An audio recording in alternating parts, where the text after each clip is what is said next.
Okay, so you're like 10 years old again, right? Yeah. Blowing into those Sega Genesis cartridges thinking, all right, Sonic time.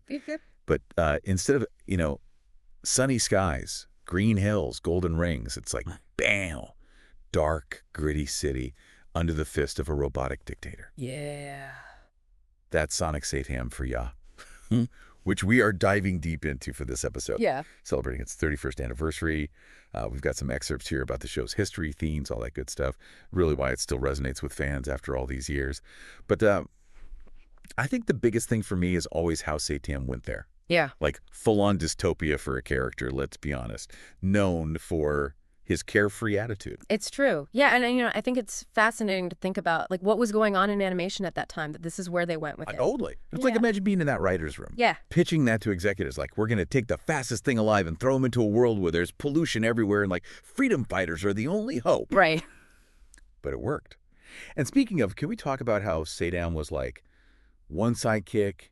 Nah, you get a whole team. Right. Like it wasn't just Sonic, it was a whole resistance. Yeah, it created such a dynamic that I think really resonated with viewers. It wasn't just a typical hero saves the day kind of thing. Oh, for sure. I mean, you had Princess Sally like calling the shots, Tails learning the ropes. I mean, it gave the series a real weight. You weren't just watching Sonic like zip through levels.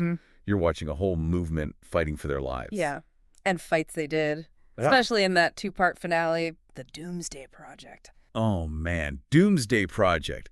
Talk about an emotional roller coaster. I mean, Robotnik is at his worst. The whole fate of Mobius is on the line. Like, it's no wonder fans are still dissecting every frame of those episodes. Yeah, and I think the brilliance of it really is not just the action sequences, but that cliffhanger ending. Oh, tell me about it. That image of Snively and those creepy red eyes. I mean, talk about leaving viewers on the edge of their seat. Oh, for sure. It's like they hit the pause button at the worst possible moment. And I think this unresolved ending speaks to a larger trend that we see with shows that, for whatever reason, get canceled. Yeah. The whole what if factor. It's like the story's still going, even though the credits rolled.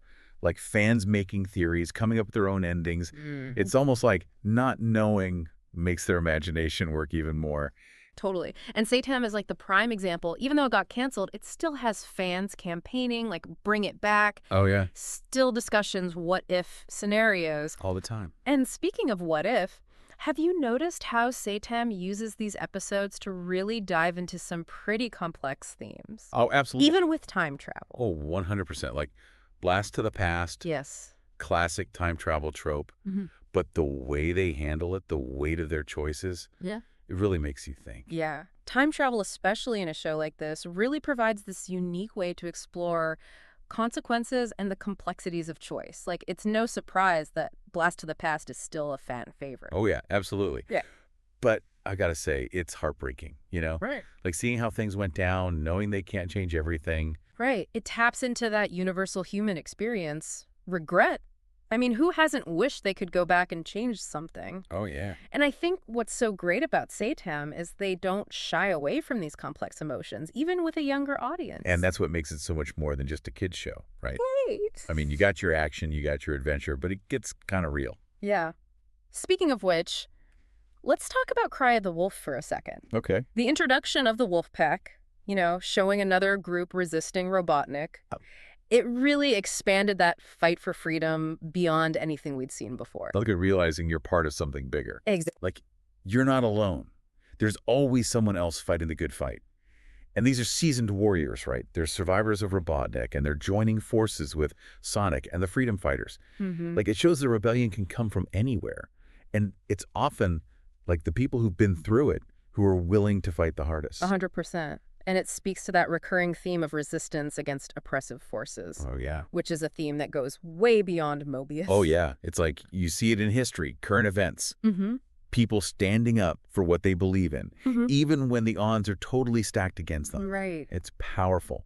And I think SatAM does a good job of showing that with, like, a gut-wrenching realism, especially with what happens to those captured by Robotnik. Yes. The roboticization process. I mean, come on. You can't talk SatAM without talking roboticization. Sonic Conversion, Uncle Chuck. Man, that one still gets me. Sonic Conversion is like a masterclass in using science fiction to explore real human fears. It's that fear of losing yourself, like becoming a shell of who you were. It's true. Having your individuality taken away, your thoughts, your feelings, Yeah. all controlled by somebody else. It's a chilling thought. And in Uncle Chuck's case, it's even more heartbreaking. You see him struggling, like he knows something is wrong, but he just can't break free. It really makes you think about the ethics of it all, right? Like technology. It forces you to confront those consequences, those what ifs of scientific advancement. Oh, absolutely. And it's like, it makes you think about our world too, how much we rely on technology, how it can be used for good, but Even also, bad. yeah, exactly. It's a topic that's more relevant now than ever. It is. And SatAM does not shy away from showing you just how devastating technology can be in the wrong hands. And that's what makes the freedom fighters' fight that much more important. They're not just fighting for their own survival, but for, like, the soul of Mobius. And the show really highlights how much they sacrifice, you know? These characters have lost their families, homes, their way of life, but they keep going because they believe in a better future. Yeah, it's like even in this, like, dystopian world, there's still this glimmer of hope, Exactly. this belief that, like, things can change if we're willing to fight for it. Yes. It's that resilience, that refusal to give up that I think makes Sonic SatAM so inspiring. Thinking about the show's legacy, right? Yeah, It's kind of amazing how much it still connects with fans after all these years. it's true. Like we talked about, the themes, characters, the animation. What do you think it is about SatAM specifically that has kept people coming back for over 3 decades? I think it's a perfect storm, really. You have this beloved character, Sonic, but he's in this world that's both familiar and totally unexpected. It's dystopian, yeah, but it doesn't forget hope. And then there's the mystery, the unresolved ending, the questions left unanswered. Like, it keeps fans guessing. It's true. It's almost like not having those answers just makes it a part of the show's, like, DNA. Right. It allows for infinite possibilities, which feeds fan creativity and just keeps that spirit of SatAM alive. And let's be real, the fan community is a huge part of why this show is still so popular. Oh, for sure. I mean, the fan art, the fan fiction, the forums. It's incredible. It shows just how much of an impact the show really had. It's amazing. Like, SatAM may have been cut short, but it gave viewers something to connect to, characters to root for, stories to tell. Yeah, and in a way, that's like the best legacy a show can have, right? That's right. Not just about reruns or being on a streaming service. It's about living on in the imaginations of the fans. It's wild to think a show with this much love Yeah. almost didn't make it past the first season. It's a story as old as time, right? Yeah. Some shows just have so much potential, but they get cut short. Makes you wonder what could have been. Hmm. Like, what other adventures did Sonic and the Freedom Fighters have waiting for them? What other villains are going to crawl out of Robotropolis? We can only imagine at this point. But maybe that's part of the magic of SatAM. It's like this unfinished symphony, this glimpse into a world of infinite possibilities. It's like that saying, we're defined by what we don't know, right? Yeah. The stuff left unsaid. It captures our imaginations in ways that a nice bow on the ending never could. And in a way, that makes the show's legacy even stronger. It's not just living through, like, reruns or streaming. It's living in the hearts and minds of the fans. And that's got to mean something. Oh, yeah. Like they tapped into something special, something that the viewers really connected to on a deeper level. Absolutely. Sonic SatAM proved animation could be more than just Saturday morning cartoons, you know. Yeah. It can make you think, challenge your perspective. For sure. Well, whether you're a longtime fan coming back to your childhood or just discovering SatAM for the first time, hopefully this deep dive gave you a new appreciation for this awesome show. It was a show that dared to be different, that wasn't afraid to go to those deeper places. It really left its mark. It did. And sometimes that's all you need, right? It's not about the ratings or the awards, but about how you connect with people, spark a little something.